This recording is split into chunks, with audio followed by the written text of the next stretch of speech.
Afreeca, today can you win 2? And then that says 4 winning streak, or give me a 4-game winning streak. That's what those two signs just said. But, as you're mentioning the Ezreal and Yuumi, one thing I want to note though is, I said it earlier on in today's broadcast, all of these champions with an extremely explosive mid-game that has late-game scaling components to back it up, but is hurt a little bit if they don't have their summoner spells available as well as all the items necessary. Aatrox, Olaf, Sylas, Ezreal, and Yuumi definitely looking for team fights and fights in closed corridors. Yeah, you can certainly brawl with this comp, but let's see whether they can in game number 3. Oh no. Baby, the Kingzone this is our fans, time. Yeah, the Kingzone fans absolutely debated. All right, what are we talking about? They're just waiting. Well, I mean, we don't know quite how long this pause is going to go for, but I did get some mentions on Twitter after we were talking about Panic at the Disco earlier on. Yeah, I got some DMs. We got a bit of a PC lag happening here for one of the players. Perfect. So we'll see whether we are actually going to swap out that PC or just turn it off and on again. That would be my first recommendation. It's the one that generally works most of the time. But yeah, going back to our pop punk conversation that we were having earlier on from the early 2000s, which is hyper relevant, I assume, to the majority of our audience. In fact, one of the members of the Panic at the Disco fan club, in fact, sent me a message on Twitter just to say that yes, Panic at the Disco fans do watch the LCK. So very much appreciated is still going hearing strong. that. They're still going strong, Yeah. I believe. Yeah, they are. And they sort of transitioned a little bit because the lead singer, for some reason his name is escaping me, but his voice is absolutely outstanding. Yeah. And so now it's just pretty much a show reel of him showing off how good his voice is. You know who has a phenomenal voice? Aretha Franklin. No, he's another singer. My Chemical Romance's singer. Yeah. Gerard Way? Yeah. I think that's his name? Yeah, he's also That's pretty beautiful. good at writing TV shows. Oh yeah, he made the Netflix series, right? Yeah, the one about the superhero kids and stuff like that. That was actually a comic that he wrote. Right. Yeah, No, super cool. His voice, if you guys are listening right now and you haven't listened to him sing without any instrumentals. Oh, is there one of those? Oh, yeah. I haven't heard an acoustic of his. Oh, yes. You can go on YouTube and find some of them. Him and Hayley Williams. Yeah. Actually can get me a little bit emotional. His voice is very, very good. I get super affected by music, so in fact, almost anyone can make me emotional when it comes to music.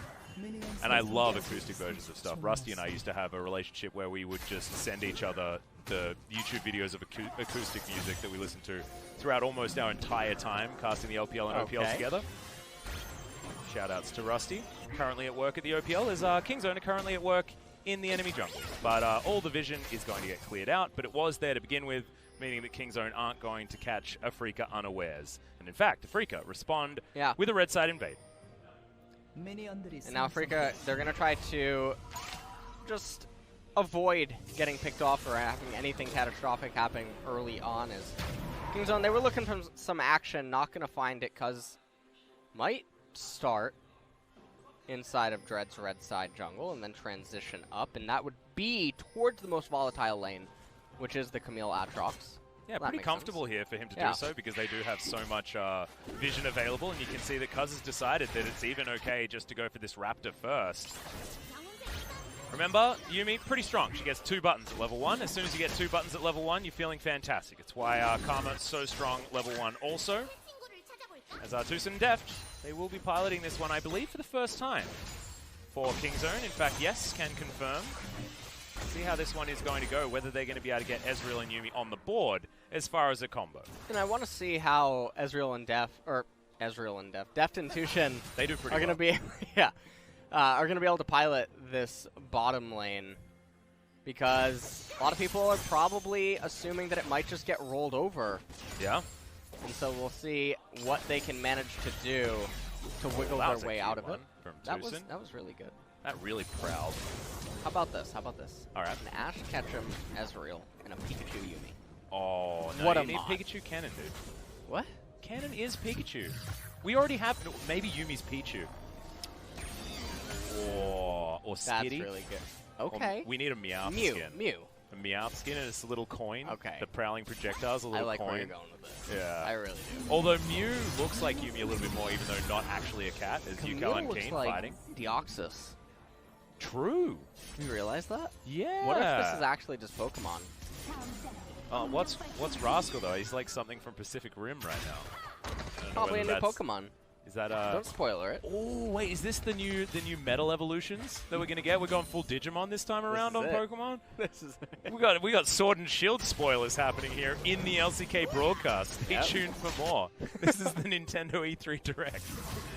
All right, Keen not gonna get infernally chained as Cuz is coming in. If Keen continues this far up, it could be a huge problem. First Undertow is going to land. Hookshot. Keen's waiting for it. Has to flash beforehand. And Kingzone will take that. This may not be the Keen dominance that we saw in game number 2. He does have a CS advantage right now. He also still has 2 corrupting potions remaining, so he'll definitely be able to sustain in this lane a little while longer because, like we said early on, he passed up towards the most volatile lane, ends up finding a flash for himself, and now he's going for number 2. Okay, looks like we're going to stall it out just for a moment, as that knock-up doesn't land there from Rascal. Waits for his third Q, doesn't get it. Keen waits it out. Cuz is going to go for a back. They would have to do everything perfectly there to kill Keen. With Hookshot available, it's just really, really hard from this point in the lane. And so Aatrox actually can't do anything with that current lane state. Very surprised to not just see Rascal take a beating from the Camille and just push in the wave to get a crash. As we look down into bottom, and Deft and Tushen doing quite a good job here against the Varus Lux. And this isn't a lane that you insta-win as a Yuumi either, even though she is very strong. Aiming, taking a lot of damage here as Prowling Projectile does way too much damage, guys. It just does too much damage. My opinion. As Tusen's just bopping around with his passive, getting things done. Deft, you can see, almost a permanent shield available. Is just cast the you and me. Zoomies available as well for the sustain. Just, it's the whole package. I was reading a Reddit thread the other day. People said Yuumi was not a high skill cap support champion. I actually disagree. I disagree as well. I mean, why was she released with a 29% win rate? Well, I think that's people will say that it's because haven't learned how to play her. Yeah, they didn't learn how to play her. I think that she actually takes quite a lot of skill to use effectively. Which, I mean, some people would respond, oh, the same can be said for a lot of supports. No, not to the same degree. This champion will really appear to be a floating trash can. Arctic Assault's going to be in here. Yukao flashes to safety. Nayeon also. Aftershock no longer there. Teleport now on the Afreeca side. Cuz still has flash. Is going to get one over the wall. As Aiming teleported in from back in base. And is going to land the piercing arrow, but unable to lock down the kill. Oh, now Dread spotted by this control ward. If that wasn't there, I have a feeling Cuz would have just straight up been dead. Rascal's now winning in this matchup after a back. Didn't have to use the teleport either, as Keen will have to utilize his. Okay, dust settling, but this game is way closer than game number 2. Remember, it was about 7 minutes in, and we were having conversations about, you know, go next. This time around, we're 9.2 apiece. And nothing really eventuating when it comes to the kills, but they have been attempted. Still, fast and loose style, but the answers here being held for both teams. This is so exciting. I'm actually really looking forward to seeing how Deft and Tusen navigate the rest of this laning phase as we move to ultimates. Yeah. The last chapter is so powerful when you can land a guaranteed True Shot Barrage over 2 members, but the value you get out of the shield from Lux is gigantic when that ability is flying through, as Rascal finds himself a cute knockup. So far, the game is definitely much slower than game number 1 or 2. And Aatrox not really accomplishing all that much with the advantage she was handed early on. Camille's flash is going to be up here just a moment's notice. I just think as soon as Rascal isn't straight up losing the lane, though, you're feeling pretty happy. Yeah, probably feeling much better. Yeah. Prowling Projectile once again goes out, but not wanting to clear up too many minions that Deft wants to get his hands on. Olaf still up here towards the top side of the map. As Cuz notices that there's no vision. Rascal comes on in to see whether there is a control ward towards the top side. of course, not going to be there, but the Olaf not going to find an inroad as the lane is pushed very far forward here. And this is more of a Rascal champion top lane Camille. Hold my thought. There's the abscond landing. Neon thinking about the ultimate. Not going to be able to find it as there it is. Glacial Prison comes out, but the exchange of kills. Junglers, the only ones remaining. As Dread was able to finish off the mid laner for Kingzone, but with how that lane was going, you'd have to say it works out pretty well for Kingzone. And Cuz is also the one that got the first blood. That's true, yeah. So, quite good for them there. Clown Dragon being the first one of the game is not the super highest priority, but if Afreeca wanted to look to capitalize on it, now would likely be the time after blue. Also having extra movement speed for 3 melees that want to be getting in there and amongst it with Yumi's on their back. Actually, movement speed is at a premium this game. Cuz moves on over. They don't want to give away their blue buff. It is taken by Dread, though.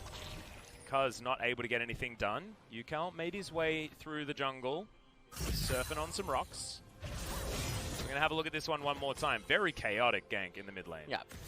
Yukal trying to bait this out as he moves into Nehyun, knowing that Dread is coming over the right-hand side, but they were matched.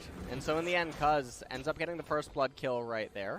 Very, very close. As, aiming and Senin.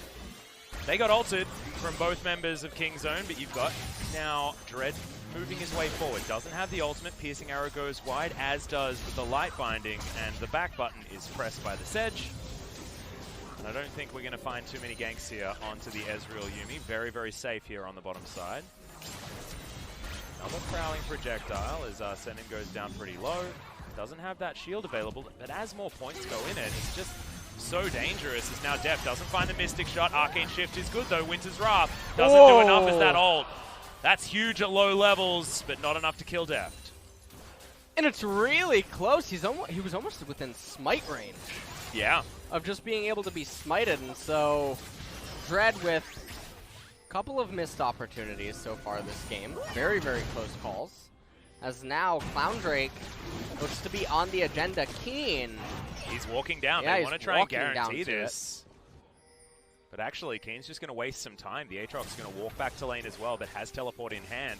Could have matched Keen's presence in the fight pretty instantly, as now Kingzone has started off this dragon. Currently the advantage is there for Kingzone, as Cuz locks down another Rift Scuttler. Prowling projectile lands onto Senin. Comet just does so much work onto the Yuumi, as the Freecs once again pushed away in this lane. But you can see, aiming's been farming very, very well on this Varus. True Shot Barrage, Senin. He finds out that Ezreal also does a lot of damage with his ultimate, as it cruises on past into the fountain. And now with the crash, they have tempo advantage. Cuz looking to convert this into a Cloud Drake capture. Yeah, should be able to get this one for free as well. Neon had that minion wave in position, and Yukal was back in base. So taking advantage of a reset timing. 11 minutes on the clock. Shelly's been alive for a minute. No one has looked at her just yet. Afreeca now moving up to see whether they can challenge the vision that is already in the form of 2 control wards for Kingzone. Yukal just looking for any wards around. Manages to find himself one. The impressive thing this game, though, is that Rascal is not hemorrhaging in the top lane. Yeah. And so that is a very, very big upside. The really interesting thing to me is the fact that Deft didn't take teleport. When you've got Yuumi, the teleport is so much more high value, especially in the early levels. Tucson gets a free back at the same time as Deft, if that is utilized, but needed to have the cleanse to play more aggressively. And now Afreeca move over to Shelly and take her down without a fight. Yeah, at 12 minutes too. Yeah, this is really nicely done. Plates will go their way, and they can even shove them towards the top side, where Rascal is absent. Yeah, this is a really, really powerful rotation right now. They know that the enemy bottom lane resetting and is very slow at responding to this, and so they should be able to get all 5 plates. Yeah, this turret is going down. Yeah. 4 members up here. Keen was even waiting in the wings to see whether Rascal waited underneath the turret. True Shot Barrage to clear out the minions, but it's just not enough. As we're looking to race here on the bottom side, Deft will get a lot of plates. That is good news for Kingzone, but first turret blood and all of the plates and tempo advantage go over to Afreeca. It's a huge win for them. as they will be able to pull back the gold lead once this goes down. As you can see now, 300 gold ahead of Kingzone. It's not a big lead by any means, but now they're looking to push further forward. Shelly will get another charge, and Cuz's time is wasted as he heads towards the top side. Okay, that's the combo. Immediately evaporates the Aatrox. Is now a teleport towards the top side. Neon looks for a Chains of Corruption as now Weaver's Wall comes on in. Oh, that dodge with the ult from Keen. Out of the way of the Chains of Corruption, and now they should be able to get more damage onto this turret after the 2 kills, and this game is starting to snowball. And you can just see that Rascal wasn't expecting what was coming. He had his flash available, but he got hit by everything, and then Cuz was really quick to follow him to the Death Realm. Yeah. It really is one of those moments. It looks like those movies, almost comical, where the piano falls out of the sky and just smacks them. I think that was a zombie kill of the week in Zombieland. Really weird. He doesn't get the last plate or the turret. Yeah, just letting it kill the minions. You can see the question mark pings. I don't think that that's signaling that he's missing. I think they're wondering what was he doing. That was, maybe. You see those in solo queues quite often. You can just see Rascal. You can see by the way that Afreeca is posturing that they're intending for something like this, and he's not playing around it. No. Based on where he was standing. And so, even though there's other Kingzone members on the horizon, they're just not able to be here in time. And also, Ezreal doesn't have teleport. He took the cleanse, primarily just because the Varus, the Lux binding, and also even the Sejuani ultimate. You want to be able to have that for the mid-game, late-game transition. It's going to be more valuable than the teleport, and I think they managed the laning phase phenomenally. But Afreeca now find themselves to 1.3k gold lead. Yeah, they do. This is not insurmountable by any means for Kingzone. However, this is a snowbally composition from Afreeca. We already saw what they can do when they have tempo. Talia, especially just as a champion in general, plays so well if you have positive tempo in a game, just because Weaver's Wall can A, move you from A to B very quickly, but also block off turrets. So in these siege scenarios, it is very, very valuable. Deft Arcane Shift gets a lot of value there. Also on the bottom side, dodging out of the way of the light binding, as aiming's just taking abuse here from the Yuumi. Senate, Lucent Singularity flies forward as Afreeca were moving Yukal and Dread down. No Weaver's Wall. As Cuz just using that undertow, scouting things out. Rascal taking down a Raptor camp, just trying to get himself further ahead in the CS department. There's the last chapter as aiming changes position. Growling projectile, lots of damage. Undertow lands onto him. There's no devour this time, as that is a huge amount of damage. It is going to be a 1-for-1 though, as the Glacial Prison comes in. Senate flashes at the right time, and now teleports from both teams are coming in. Not able to get there though. That is Rascal teleporting down. They will be able to finally get this turret. Kingzone going 1-for-1 is not what they wanted with that another really, really questionable teleport. Because he definitely did not need to leave top lane for all of this. He's trying to find his way in. Fred's volley doing some damage here as Dread has to use the Arctic Assault defensively. Tower is a hair's breadth away from going down anyway.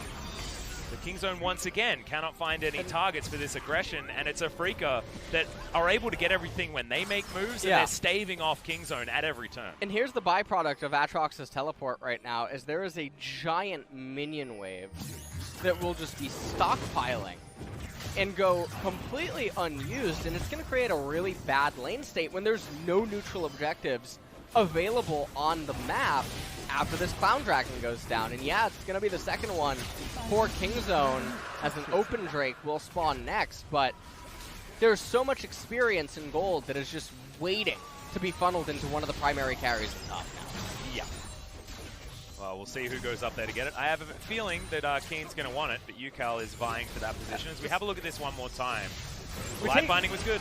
Yeah, and Light Binding was really good. Kingzone are quick to turn this around. Watch the mini-map as aiming ends up going down, as they're not able to really get Sen. It was a good Lux ultimate, and also really close call on Sen and able to flash out. So right here, you can see that Camille is teleporting to the north, but there's not a reason to bring Aatrox down, because look at the movement speed from Deft and Nahion. They're easily able to escape the Talia, or worst case scenario, you call in Aatrox after Talia commits and isn't able to turn around. So they wasted Rascal's teleport, and they also took a lot of golden XP away from him. Well, Rascal now has found himself Dread. Doesn't get that knock-up, so the Infernal Chains doesn't pull back, so not a lot of damage here onto the Sejuani this time around. He does already have his Zeke's Convergence, so actually a lot of armor here. 4-0-0, just quietly. For the Sejuani, as aiming takes half of his health bar just from the harass tools that Deft and Tucson have. Yuumi is still very, very strong, but we haven't seen it work with the Ezreal so far. Keen coming down bot side, has Dread there in his back pocket. Rascal. This is not old Aatrox. He's not going to be safe if he waits under here and Dread shows his face. And intelligently, Rascal's going to back away.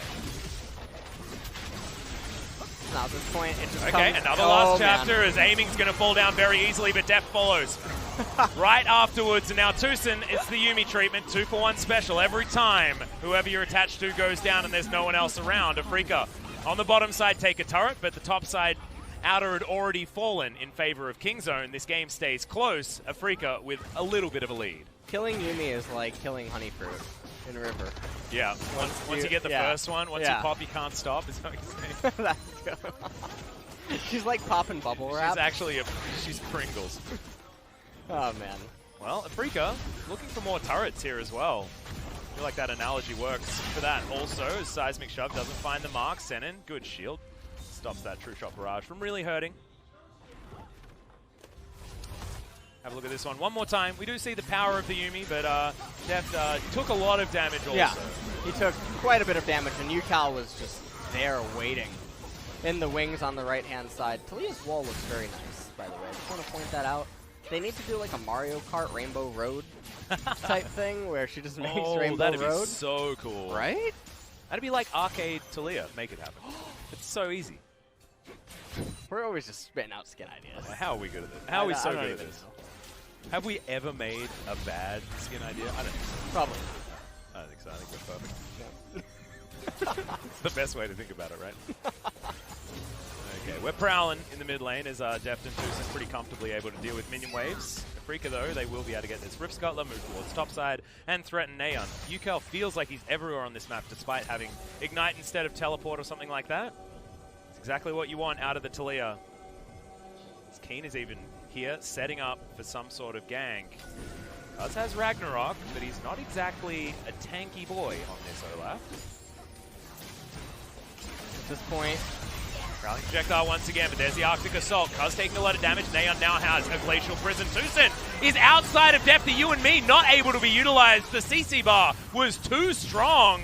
Keen goes down very low, but the damage is done. No kitty cat on a book to help out this Kingzone squad. But Neon's still sitting on that Glacial Prison. That can be very, very powerful as Dread used his in the last fight. And here we're seeing the evolution of the LCK now commencing. The Nayram is on our screen right now. So you're going to need to sit back and wait. This is going to last a while. Yeah. Weaver's Wall comes in. Rascal and Deft stay on that side. Arcane Shift gets Ezreal to safety. As Neon throws in the Glacial Prison, they do find the backline as Senin able to get himself out. The last final spark is so strong. It goes over three people, and Afreeca just clean up. Keen going to be okay one more time, and even Senin is going to survive after the flash. And things are definitely looking a little bit rough right now for Kingzone, because now is around the stage of the game where the Camille starts really getting out of control. The Talia, we can already see the items on her. She has the Oblivion Orb and the Luden's Echo. Almost has... I think that actually you just get Mage Eyes at that point instead of the Blasting Wand. You're at 9 stacks, you're almost at 10, you're going to get the passive. Yeah, and he also was playing with so much confidence in the last game, you may as well follow that one through. Because I like the idea from Neon, but Dread with the block on the Arctic Assault was so pivotal to stop him from following up and deleting the Lux, who then has shield after shield.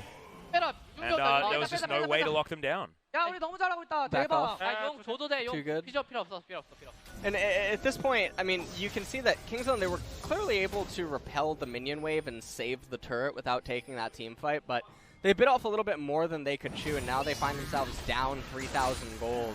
And with an Ocean Dragon being the one on the map, it's not something that, even if they manage to win it, is going to magically increase the percentage chance that they can win this game. This, however, is not an unwinnable game state from the Kingzone side. It's not like game number 2.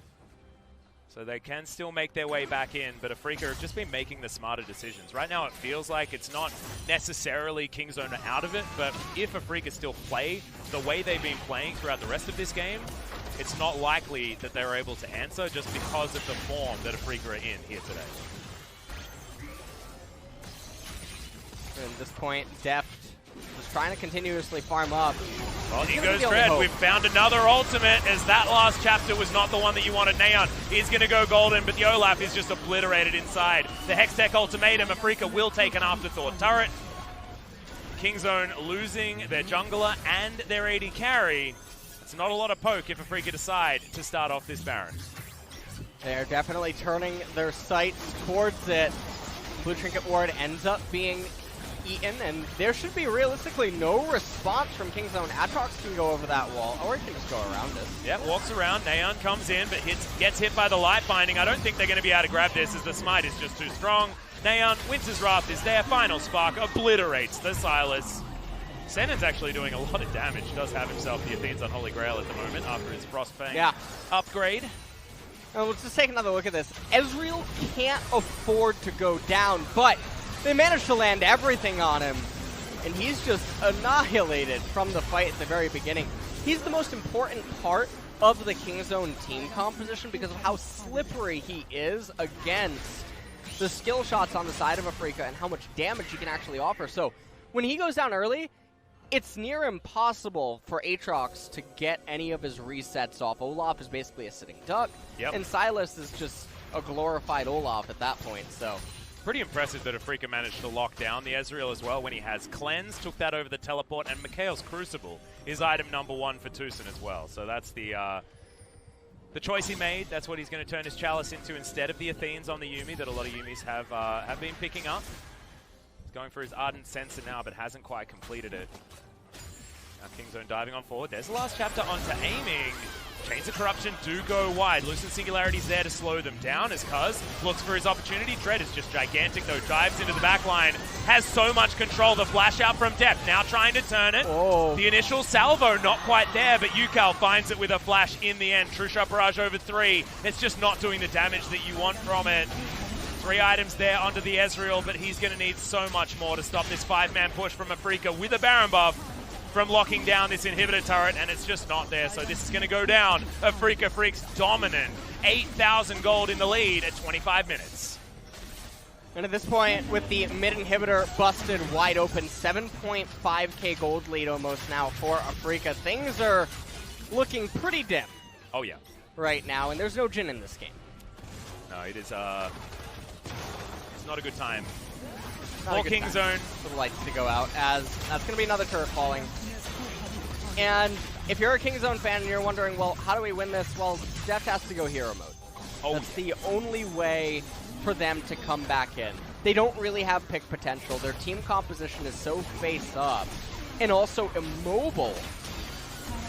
And now we've got another last chapter. Kingzone might actually have found the team fight that they're looking for. Senon stunned for a really long time, and that's going to be the hijacked prison to come out. 2 quick picks. It is the Dragon going over to the Afreeca Freecs, but that's all they're able to get from that. And now, Kingzone with some reset opportunity. It is still a game well and truly in Afreeca Freecs' hands. This is a good sign, though. We're taking another look at how this all transpired, and it's Deft and Tushen getting a little bit overeager. You can see Yukal on the right-hand side, Dread with the flank onto Deft, actually able to land the Sejuani ultimate. I really thought that Cuz was going to be able to body block that, but apparently not so. Shot Barrage doesn't come out until a little bit later, and now we're cutting straight to the Dragon fight. And Afreeca should never actually eat this Dragon. They should have retreated through the south, because the open Dragon, let's say that Kingzone gets it. What realistically is the percentage increase that they're going to magically win the game because they got that Dragon? It's probably less than 1%. So, the thing is, Deft got both of the kills and now finishes off his 3rd item. So Ardent Sensor now being built up. There are schools of thought where pumping a little bit more gold into the Ezreal at this stage of the game is going to help, despite the deficit. Yeah, but I see what you're saying. the only chance. Yeah. Afreeca Freecs didn't need to make that decision, but this is also not going to hamstring them too much. Still have a massive advantage. 2 items now on the Camille. Still also has her stopwatch. And Sejuani is a super monster. Quicksilver Sash completed for Varus. I really like that as the 3rd item of choice. He knows that he's already so unnaturally strong. He doesn't need to keep ramping damage. Damn, that is so many projectiles that just came out of what felt like 2 champions. It's like dodgeball. Yeah. don't know whether learning how to dodge a wrench is actually going to help you in this scenario, though. Is that a Heimerdinger joke that I'm missing? That's a dodgeball joke. Oh, dodgeball joke? Yeah. You got to go back and watch that movie. It's a real good one. Keen Taking a bit of damage. That is the one lane that they have pushing in. Rascal's dealing with it at the moment. Rallying projectile coming forward. They're looking for Dread. Wanting to get rid of that engage potential from the Sejuani. There's the Weaver's Wall. Neon steals away a Chains of Corruption. It's going to trade. That's the final spark, dodged out of the way. Last chapter not doing very much work here as aiming. He's going to get snared up alongside Senna, but you can see the value of that shield. It's just gigantic. So many big buttons now on cooldown, but Afreeca still able to put on the pressure. This is Afreeca actually managing this relatively poorly. They could just be having Kane split down in bottom because there's no reason to rush the top tier 3 turret, but they're forcing the agenda. We're going in once again because Ragnarok has to be popped. He's got flash. He's going to survive the Yuumi. Able to use the zoomies to keep him alive. And this is just really good for Kingzone. Because of the level disparity, the minions keep coming into Kingzone. They're getting experience. They're getting goals. And they're continuing to close the gap ever so slowly. So Afreeca, they're putting themselves into the bad position. May have turned it around though. Lands the hook shot. Okay, we're looking for it, but it's not going to happen. There's the ultimatum. Straight into that stopwatch that you were talking about earlier, and that's going to make it a skewed fight. Neon off to the side. Def trying to dance forward. Doesn't have a Yuumi inside him. Yuumi's already dead.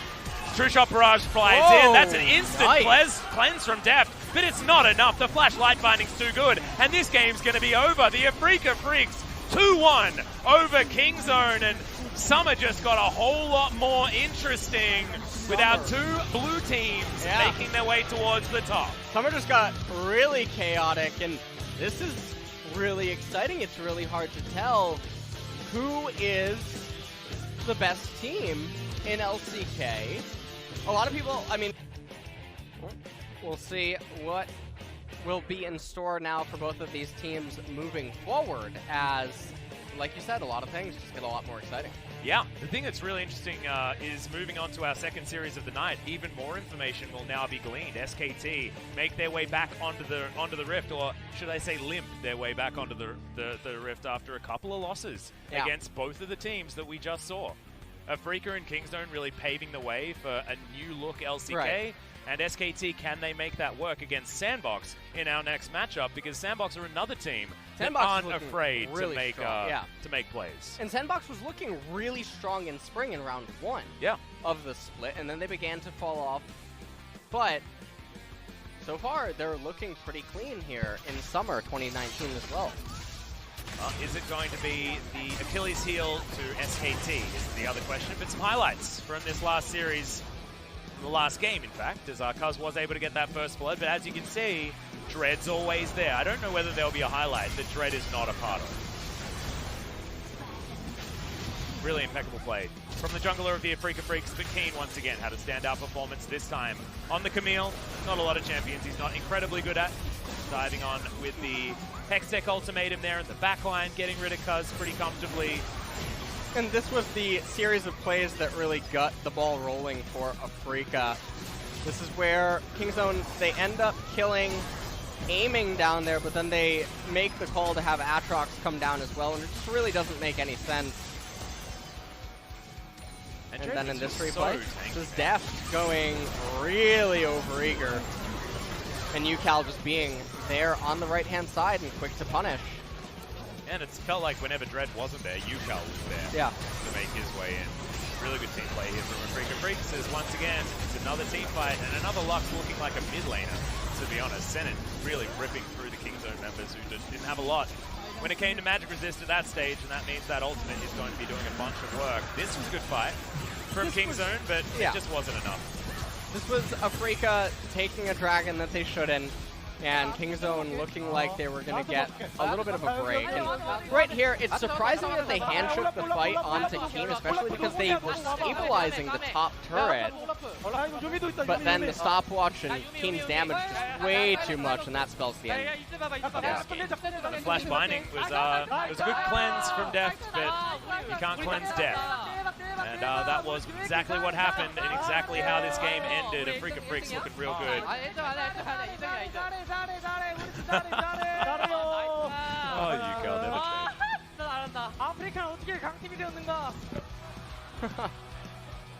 We need to get a translation on what he just said there. Oh my goodness, Yuko. Well, the damage. Ezreal's pretty good. Yumi actually hits. She hits like a truck too. Yeah, man.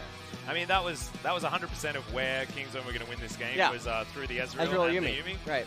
However, it just wasn't enough because top side of the map, you can see the gigantic damage advantages here for the Taliyah. Yukal on perfect comfort, winning 2 games in a row on his favorite champion. Must feel fantastic. And Keen, I don't think it matters which champion he's on. He's just really good at League of Legends. Yeah. And so now, if you are an Afreeca fan, you're probably feeling pretty good as summer does drag on because they are looking nothing like Spring Afreeca. No, and I think a lot of that can be attributed to Nofei. He's got a more involved role now. As it's been a bit of a promotion session as I love moving up past that head coach role to more of a managerial position, and Nofei has a lot more of an ability to control this team, and it's looking fantastic, actually. And you can see how much he cares, of course. I mean, we talked about the SKT series, the fact that he cried afterwards quite a few times, but it really does show that this Afreeca team are feeling really, really good. We'll check out who the MVP is.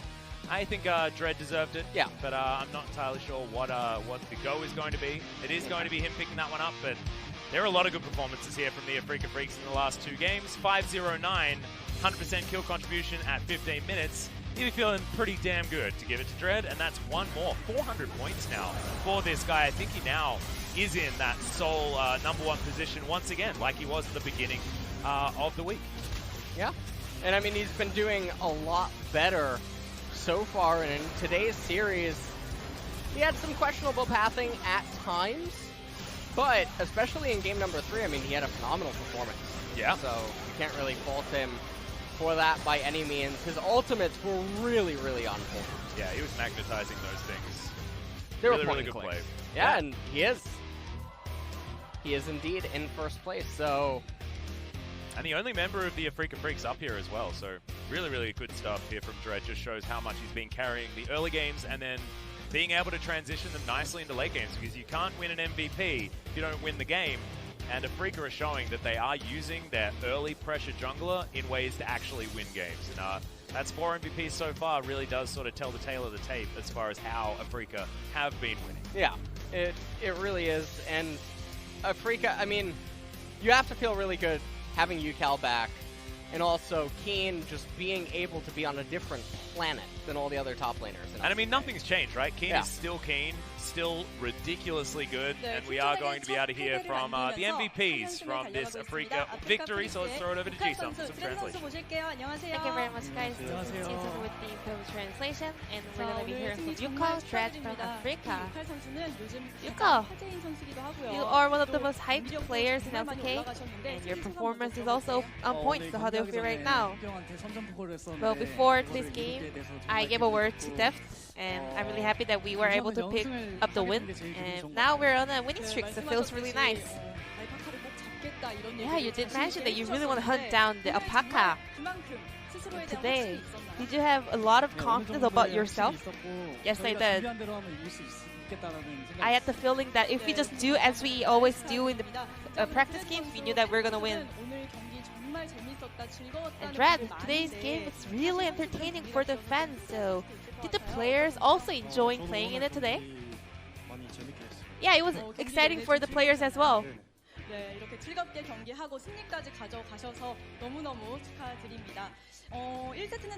Game number 1, it wasn't easy. However, game 2 and 3, it was on the Afreeca side. So the bot lane competition was that counter for Sona. We did predict that Sona will be the key champion for Sona in Kingzone, so Taliyah was the counter champion for it. And you went really early with Jai, so was that planned? Well, if you go to a late game against Sona, you're gonna lose. So I had to thought that I shouldn't die and just build up Magi as soon as possible. And you also was giving up a huge wave in mid lane and just roamed to the bot side and picked up two kills.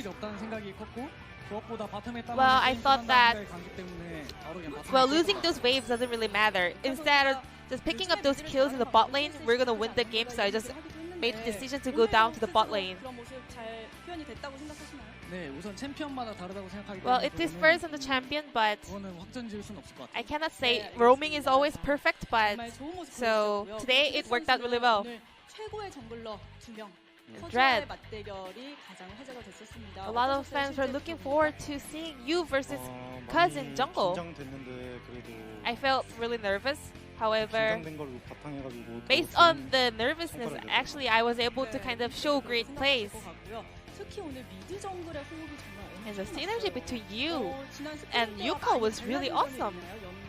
So did it change a lot compared to the spring split? Well, it's about the mindset. All the players have a different mindset for summer split. During the spring split, when we were on the 8th place, we had the confidence that we will be able to pick a better result compared to the spring split.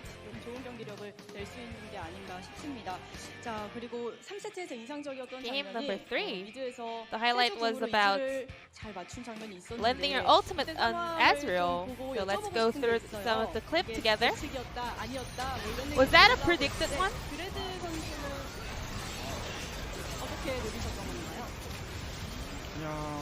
Well, I just, with my instinct.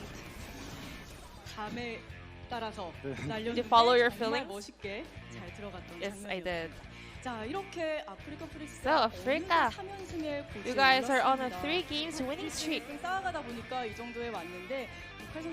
Yuka, I think you were one of the vocal players in your team. And especially your mic check. Boosting up the confidence in your teammates is also the gem of LCK currently. But Keen also said, you're just being too fake because you love all the attentions. Do you agree? I mean, Keen is picking on me too much. However, well, I'm a bit exaggerating, but I'm just enjoying playing games nowadays, so I'm always very excited. And Dread, you always follow him really well. What are your thoughts on Yuka's mic check? I love his tension. However, he is sometimes too excited, so I think he had to improve those things. Yuka, your next opponent will be Sandbox. Any words on them? Sandbox is a similar team to Kingdom, so it's gonna be a very entertaining one again with a lot of skirmishes and fights. I think if you make mistakes, you're gonna win, and if you kind of punish the mistakes, you're gonna win. So this will be the end of the interview with Yuka, Dread from Afreeca Freecs, and I'm gonna pass it back to our casters. Thank you. Thank you so much, Ji-san, and also thank you so much to Yukal and Dread, who played out of their minds here today. A fantastic series between Kingzone and Afreeca Freecs, and this has a lot of standings implications. Yeah. Because now you've got 2 teams sitting on 1 loss apiece at the very top of the table, and you can see Kingzone aren't knocked down. In fact, that was 3 teams, guys. Of course, Griffin still up there as, man, the top 3, possibly even top 4 if Sandbox can come away with a win. Looking mighty spicy. Interesting. I thought that the points don't matter if a team has the same score in the head-to-head against you. What? Right? Shouldn't Kingzone be down and then Kingzone should be 3rd and Griffin should be 1st? Right? It's a little bit weird because Kingzone and Griffin haven't actually played yet, so there is no head-to-head availability, so they're both Afreeca. 1st. Oh, no. So Afreeca have lost an extra game. They've played an extra series. 3-1? Yes, an extra 3-1 is on Afreeca. Oh, so yeah. therefore, the point system is going to put Kingzone ahead. +4 versus +3. Guys, we do have about a 20-minute break, and then we'll be back for SKT versus Sandbox.